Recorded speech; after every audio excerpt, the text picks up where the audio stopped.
Crackers తెచ్చా. Ready నాన్న, crackers అన్ని తీసి పెట్టాను. ఏంటన్నా లాస్ట్ ఇయర్ క్రాకర్స్ తీసావా? ఇవాళ కొన్నవే పంచుతాను, ఎవరెవరికి ఏంటి అని. అలాగే కాల్చుకోవాలి, గొడవ పడుకుంటున్నాం. ఓకే, ఏంటిది మరి ఇవేనా? మనం ఉన్నది ఇండియాలో కాదు. అన్నా ఇన్న ఎక్కువ అయిపోతే నెక్స్ట్ ఇయర్ కి కొన్ని దాచుకుందాం. అబ్బో చాలా టైం పడుతుంది ఇవన్నీ కాల్చడానికి. అందుకే 6ంటికి మొదలు పెట్టేసి త్వరగా అయిపోయి అనిపించి 8ంటికి మొదలు పెడదాం. ఓ పావు గంట కాల్చుకోండి, 8 పావు వరకు కాల్చుకోవచ్చు. చాలాసేపు కాల్చుకుంటే అందరూ అనుకుంటారు.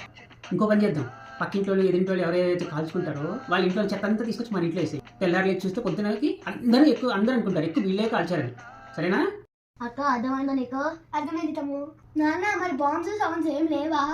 అవి ఆల్రెడీ సెట్ చేశా. ఇందాకే పప్పు తిన్నాడు, రేపు అంతా అదే పని వాడు బాబులు వేస్తూనే ఉంటాడు.